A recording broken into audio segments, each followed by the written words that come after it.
I thought about doing cosplay for this intro, but I don't think anybody wants to see that. Okay, maybe some people do.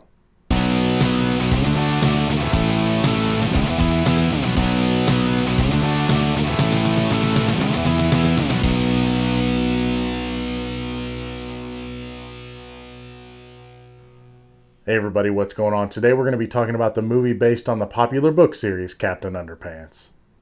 To keep from being placed in separate classes, two overly imaginative pranksters named George and Harold hypnotize their principal into thinking he's a ridiculously enthusiastic, incredibly dim-witted superhero of their creation.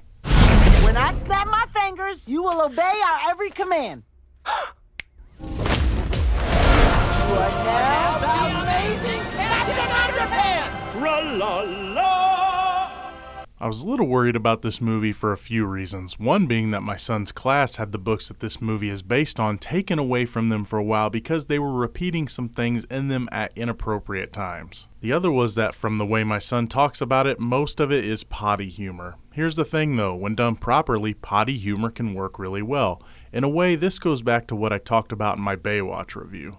I usually put the effective use of potty humor in the same boat as intelligent stupidity, so where does that leave Captain Underpants? Well, for the most part, its insane use of potty humor totally works. The reason that it really worked for me was because how self-aware the story was to the use of it. One of the characters even comments in a wink-wink nudge-nudge kind of way about how juvenile the gags and the plot is. The world that George and Harold live in is pretty over-exaggerated anyway, from the overbearing principal and teachers to most of the pun-driven names to a hypnotizing ring that really works, etc. I mean, come on, the principal, Mr. Krupp, makes the kids come to a mandatory invention fair on a Saturday. On a Saturday, for crying out loud. And did I mention it's mandatory?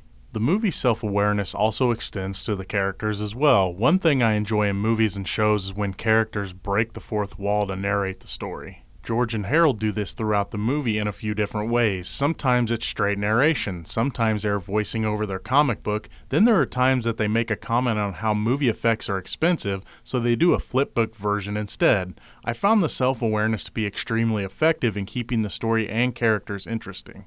One complaint, or maybe the word is concern, that I have about this movie is that I wouldn't want kids to learn that bullying is okay. You see, the villain, Professor P, only became a supervillain because people kept making fun of his name. His evil plan is to destroy laughter because of it. You might have to talk to your kiddos that even though the villain's name is Professor Poopy Pants, full name Professor Pippy PP Poopy Pants to be exact, that it's still not okay to bully people.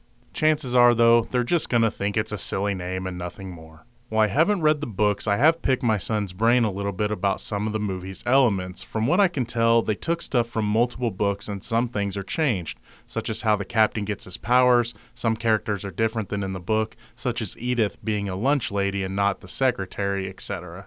I'm sure the kiddos that know the books will probably question this some, but I don't expect any fanboy meltdown moments from them.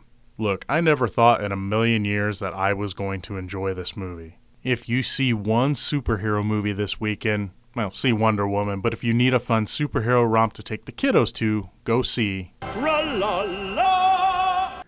As always, thank you so much for watching. What did you think of Captain Underpants? Feel free to comment out down in the section below. But remember, it's only just one guy's opinion. I'm Gino Reynolds from The Real Gino. Tra-la-la! Till next time.